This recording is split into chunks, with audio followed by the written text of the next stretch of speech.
Sudhar HD கனடாவின் இன்றைய முக்கிய செய்திகள். இலங்கை செய்திகள். அனுரகுமார திசாநாயக்க எதிர்க்கட்சி தலைவராக மாறுவார், ரணிலின் நம்பிக்கை. ஜனாதிபதி தேர்தல் தொடர்பில் சந்திரிகாவின் நிலைப்பாடு.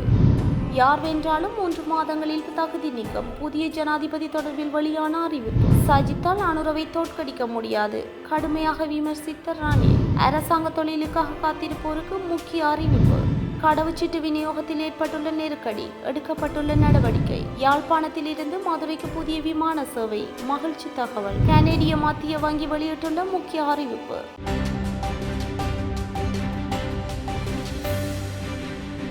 ஜனாதிபதி வேட்பாளர் அனுரகுமார திசாநாயக்க எதிர்வரும் ஜனாதிபதி தேர்தலில் ஐக்கிய மக்கள் சக்தியின் வேட்பாளர் சஜித் பிரேமதாசவை மிஞ்சி அதிக வாக்குகளை பெறுவார். இதன் மூலம் இந்த வருட இறுதியில் பிரதான எதிர்க்கட்சி தலைவராக வருவார் என ஜனாதிபதி ரணில் விக்ரமசிங்க நம்பிக்கை வெளியிட்டுள்ளார். மஹியங்கனையில் நடைபெற்ற பேரணியொன்றில் உரையாற்றிய விக்ரமசிங்க தனது முன்னாள் அரசியல் நண்பர் எதிர்க்கட்சி தலைவர் என்ற ரீதியில் தனது கடமைகளில் தவறிவிட்டார். எனவே பிரதான எதிர்க்கட்சி தலைவர் நிலைப்பாட்டை அவரால் தக்க வைக்க முடியாது போகும் என்று ரணில் விக்ரமசிங்க குறிப்பிட்டுள்ளார். முன்னாள் ஜனாதிபதி மஹிந்த ராஜபக்ஷவின் காலத்தில் தமது கட்சி பிரதான எதிர்க்கட்சியாக இருந்தது. அத்துடன் கடந்த காலத்தில் தேர்தலில் ஆளும் கட்சி எதிர்க்கட்சி என்ற இருமுனை போட்டி மாத்திரமே இருந்தது.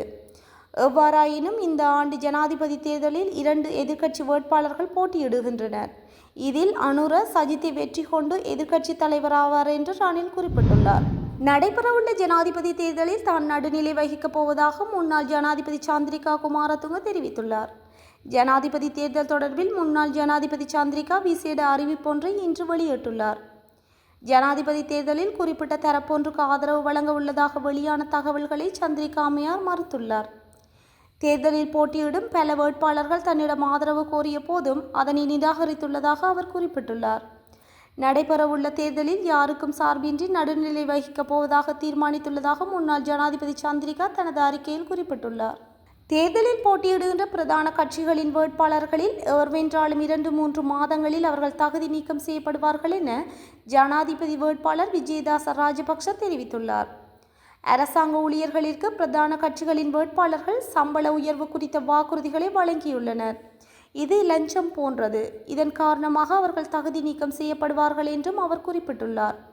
தொடர்ந்தும் தெரிவிக்கையில், பிரதான கட்சிகளின் வேட்பாளர்கள் அரசாங்க ஊழியர்களிற்கு சம்பள உயர்வு குறித்து வாக்குறுதிகளை வழங்கியுள்ளனர். உணவு வழங்குவது தகுதி நீக்கம் செய்யப்படக்கூடிய குற்றம் என்றால் அரசாங்க ஊழியர்களிற்கு சம்பள உயர்வை வழங்குவதாக தெரிவிப்பது லஞ்சம் வழங்குவதை போன்றது. இது தேர்தல் விதிமுறைகளை மீறிய செயல் என முறைப்பாடு அளிக்கப்பட்டால் பிரதான கட்சிகளின் வேட்பாளர்கள் தகுதி நீக்கப்படலாம். ஜனாதிபதி தேர்தல் வேட்பாளர்களின் செலவுகள் குறித்த ஆதாரங்களை சேகரித்து வருகின்றோம். தேர்தல் ஆணைக்குழுவுடன் இது குறித்து பேச்சுவார்த்தைகளில் ஈடுபட்டுள்ளோம். சஜித் பிரேமதாசவால் ஒரு காலமும் அனுரகுமார திசாநாயக்கவை தோற்கடிக்க முடியாது என ஜனாதிபதி ரணில் விக்ரமசிங்க தெரிவித்துள்ளார். குறித்த விடயத்தை மஹியங்கனையில் நேற்றைய தினம் நடைபெற்ற நிகழ்வொன்றில் கலந்து கொண்டு கருத்து தெரிவிக்கும் போதே அவர் குறிப்பிட்டுள்ளார். இது தொடர்பாக அவர் மேலும் தெரிவிக்கையில், அனைத்து நாட்களிலும் நாடாளுமன்றத்தில் எழுந்து புறம் பேசிவிட்டு 2-3 நாட்களை வீணடித்துவிட்டு கடைசியில் என்ன நடந்தது? சிலர் நினைக்கின்றார்கள் சஜித்தால் முன்னோக்கி கடந்து செல்ல முடியும் என. ஆனால் சஜித்தால் முடியாது. அத்தோடு சஜித் செய்கின்ற முட்டாள்தனமான செயற்பாடுகளால் அவர் அனுரவிற்கு உதவி செய்வாராக இருக்கும் என அவர் தெரிவித்துள்ளார். பொது சேவை ஆணைக்குழுவில் காணப்படும் பதவி வெற்றிடங்களை நிரப்ப விருப்பமுள்ளவர்களிடமிருந்து விண்ணப்பங்கள் கோரப்படுகின்றன. இலங்கை ஜனநாயக சோசலிய குடியரசு அரசியலமைப்பின் 54வது சரத்தில் கூறப்பட்டுள்ளபடி ஒருவர் நாடாளுமன்ற உறுப்பினராகவோ மாகாண சபை உறுப்பினராகவோ அல்லது உள்ளூராட்சி மன்ற உறுப்பினராகவோ இருந்தால் அத்தகைய நபர் இதற்கு விண்ணப்பிக்க முடியாது. அரசு அதிகாரியாகவோ நீதித்துறை அதிகாரியாகவோ அரச பணியில் ஈடுபடுபவர் இந்த பதவிகளுக்கு விண்ணப்பித்து அந்த பதவியை பெற்றால் அவர் முந்தைய பணியை நிறுத்த வேண்டும் என்றும் அந்த நபர் பதவியிலிருந்து தகுதி நீக்கம் செய்யப்படுவார் என்றும் தெரிவிக்கப்பட்டுள்ளது. இதற்கான விண்ணப்பங்கள் நாடாளுமன்ற இணையதளமான www.parliament.lk-யில் பொதுச் சேவை ஆணைக்குழுவிற்கான உறுப்பினர்கள் நியமனம் என்ற பெயரில் இணைப்புகளின் கீழ் வெளியிடப்பட்டுள்ளன. எதிர்வரும் 15ஆம் திகதி அளவில் புதிய பாதுகாப்பு அம்சங்களை உள்ளடக்கிய கடவுச்சீட்டுகள் நாட்டுக்கு கிடைக்கும் என குடிவரவு குடியகழ்வு திணைக்களம் தெரிவித்துள்ளது. 50 லட்சம் புதிய கடவுச்சீட்டுகளை கொள்வனவு செய்ய நடவடிக்கை எடுக்கப்பட்டுள்ளது. எதிர்வரும் 15ஆம் திகதி அளவில் அதன் முதல் தொகுதியாக 50,000 கடவுச்சீட்டுகள் நாட்டுக்கு கிடைக்கும் என குடிவரவு குடியகழ்வு திணைக்களம் கூறியுள்ளது. அவை கிடைத்தவுடன் தற்போது கடவுச்சீட்டு விநியோகத்தில் ஏற்பட்டுள்ள நெருக்கடிக்கு தீர்வு கிட்டும் என திணைக்களம் குறிப்பிட்டுள்ளது. அதுவரை நாளாந்தம் வழங்கப்படும் கடவுச்சீட்டுகளை 1000ஆக மட்டுப்படுத்த வேண்டிய தேவை ஏற்பட்டுள்ளதாக திணைக்களம் கூறியுள்ளது. தற்போது தம்பசம் 30,000 கடவுச்சீட்டுகள் கையிருப்பில் உள்ளதாக குடிவரவு குடியகழ்வு திணைக்களத்தின் சிரேஷ்ட அதிகாரியொருவர் தெரிவித்தார். யாழ்ப்பாணத்தில் இருந்து மதுரைக்கு வாரத்தின் 7 நாட்களின் விமான சேவையை முன்னெடுப்பதற்கு நடவடிக்கை மேற்கொள்ளப்பட்டு வருவதாக தகவல் வெளியாகியுள்ளது. குறித்த நடவடிக்கையானது இலங்கை விமான சேவை அச்சகத்தால் மேற்கொள்ளப்படுவதாக இந்திய ஊடகம் செய்தி வெளியிட்டுள்ளது. இதற்காக இந்தியாவில் உள்ள தனியார் விமான சேவை நிறுவனங்களுடன் இலங்கை விமான சேவை அமைச்சகத்தால் பேச்சுவார்த்தை நடத்தப்பட்டுள்ளது. மதுரை கொழும்பு இடையே முதல் சர்வதேச விமான சேவை கடந்த செப்டம்பர் 2012 இடம்பெற்று வருகின்றது. தற்போது மதுரையிலிருந்து கொழும்புக்கு நேரடி விமான சேவையை இண்டிகோ ஏர்லைன்ஸ் மற்றும் ஸ்ரீலங்கன் ஏர்லைன்ஸ் வழங்கி வருகிறது. கனடாவின் மத்திய வங்கி வட்டி வீதங்களை குறைத்துள்ளதாக தெரிவிக்கப்படுகிறது. இது தொடர்பான அறிவிப்பு நேற்று வெளியிடப்பட்டுள்ளது.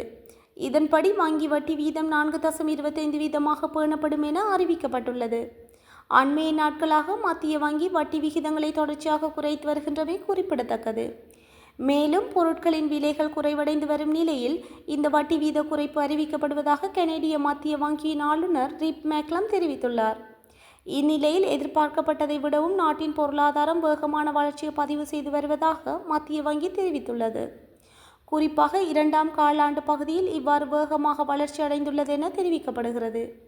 நாட்டில் பணவீக்கம் தொடர்ச்சியாக வீழ்ச்சியடைந்தால் வட்டி வீதங்களை மேலும் குறைக்க முடியும் என மத்திய வங்கி தெரிவித்துள்ளதோடு கனடாவில் தற்பொழுது பணவீக்க வீதம் 2.5% காணப்படுகிறது என்பது குறிப்பிடத்தக்கது.